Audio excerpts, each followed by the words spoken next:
अगस्त 1977 north London के Enfield में green street पर एक आम सा घर था। बाहर से देखो तो बिल्कुल नॉर्मल, लेकिन इस घर के अंदर रहने वाली एक माँ और उसके 4 बच्चों के लिए अगले कुछ महीने किसी बुरे सपने से कम नहीं होने वाले थे। घर में अचानक आवाजें आने लगी, चीजें अपनी जगह से हिलने लगी, फर्नीचर खुद ब खुद सरकने लगा और फिर एक दिन एक पुलिस ऑफिसर के सामने लिविंग रूम की कुर्सी खुद हिल गई। ऑफिसर ने कुर्सी को हिलते हुए देखा और बाद में अपनी रिपोर्ट में लिखा कि उसने कुर्सी को बिना किसी नजर आने वाली फिजिकल फोर्स के मूव होते हुए देखा है। लेकिन असली सवाल ये है, क्या एनफील्ड के इस घर में वाकई कोई आत्मा थी या फिर इसका जवाब इंसानी दिमाग के अंदर छुपा हुआ था?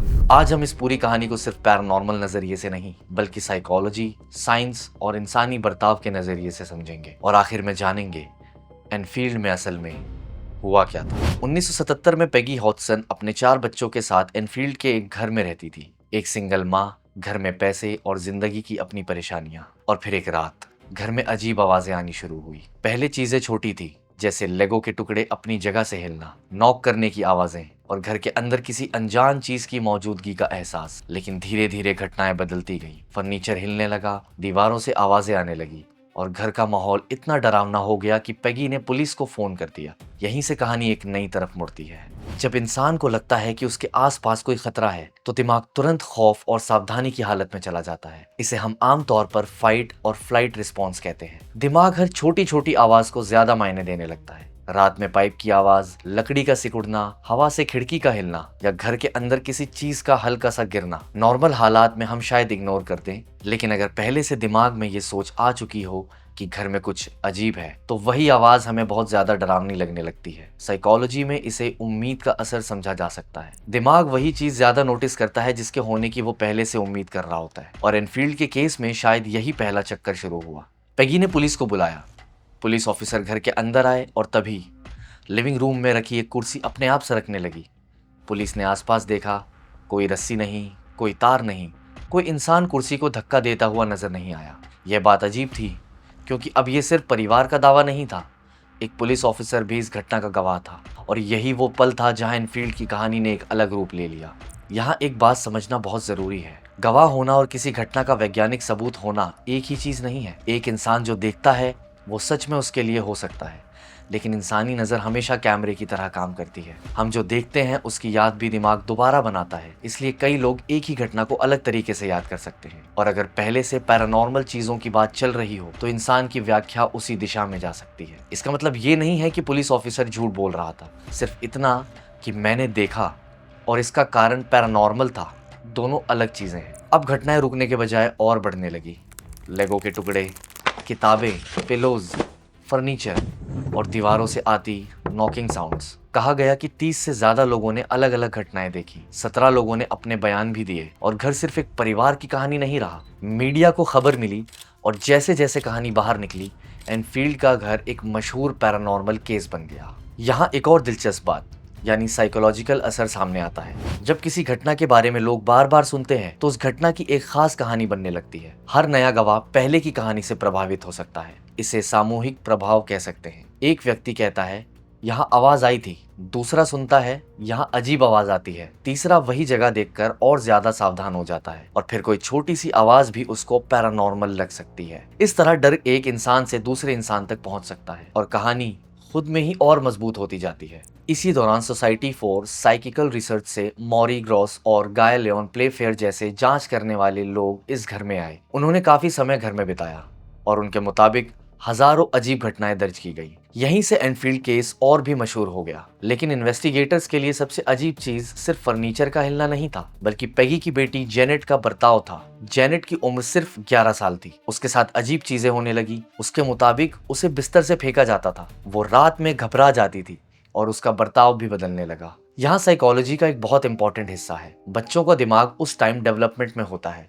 उनका खौफ, कल्पना और आसपास के लोगों का बर्ताव उन पर गहरा असर डाल सकता है। और एक बच्चा बार बार सुनता है इस घर में कुछ है, तो उसका दिमाग उस सोच को सच समझकर हर चीज को उसी नजरिए से देख सकता है। और जब डर बहुत बढ़ जाए, तो नींद में भी इफेक्ट कर सकता है। नींद की कमी से ध्यान कम हो सकता है, याददाश्त पर असर पड़ सकता है, मूड बदल सकता है और अजीब अजीब सपने या नींद से जुड़ी घटनाएं ज्यादा महसूस हो सकती हैं।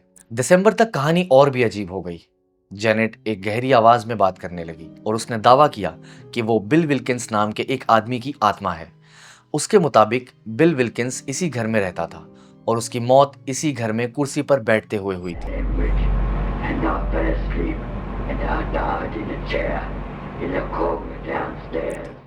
ये बात सुनते ही केस और भी डरावना हो गया, क्योंकि अब कहानी में एक पहचान आ गई थी। अब ये बात सिर्फ आवाजों या फर्नीचर तक नहीं थी, अब एक नाम था, एक कहानी थी, एक मौत थी और एक कथित आत्मा थी। इसका कोई एक पक्का वैज्ञानिक जवाब नहीं है, लेकिन कुछ संभावनाएं हैं। पहली, जानबूझकर आवाज बदलना। बच्चे कभी कभी अपनी आवाज और अंदाज को काफी बदल सकते हैं, खासकर जब उन पर किसी कहानी या किरदार का प्रभाव हो। दूसरी, अलग अलग मनोवैज्ञानिक हालात। बहुत ज्यादा डर, तनाव और भावनात्मक दबाव इंसान के बर्ताव को बदल सकता है। तीसरी, सीखा हुआ बर्ताव। अगर आसपास के लोग किसी खास आवाज या बर्ताव को आत्मा की आवाज कहकर रिस्पॉन्स दें, तो वो बर्ताव और मजबूत हो सकता है। लेकिन एक इम्पॉर्टेंट बात, सिर्फ गहरी आवाज निकाल पाना इस बात का वैज्ञानिक सबूत नहीं है कि किसी व्यक्ति के अंदर कोई आत्मा आ गई थी। क्रिसमस के आसपास कुछ गवाहों ने दावा किया कि जेनेट के कमरे में बुक्स और पिलोज हवा में उड़ रहे थे। एक पड़ोसी हेजल शॉर्ट ने भी दावा किया कि उसने जेनेट को खिड़की से अजीब तरीके से ऊपर नीचे होते हुए देखा। अब सवाल ये है,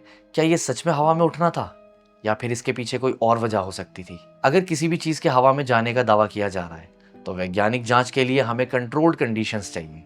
कमरा बंद हो, हर व्यक्ति नजर के सामने हो, कैमरे अलग अलग कॉर्नर से रिकॉर्डिंग करे, हर चीज का वजन और उसकी मूवमेंट रिकॉर्ड हो रही हो, और सबसे जरूरी, किसी भी होने वाली फिजिकल फोर्स को हटा दिया जाए। अगर ऐसा नहीं होता तो हम सिर्फ गवाहों की यादों और दावों के आधार पर निष्कर्ष निकाल रहे होते हैं। और इसी वजह से एनफील्ड केस में सबसे बड़ा सवाल ये नहीं है कि क्या लोगों ने कुछ अजीब देखा, बल्कि सवाल ये है, उन्होंने जो देखा उसका सबसे मेन रीजन क्या था। इस कहानी का एक और मशहूर नाम है एड और लॉरेन वॉरेन। दोनों पैरानॉर्मल जांच के लिए मशहूर थे। उन्होंने भी एनफील्ड घर का दौरा किया।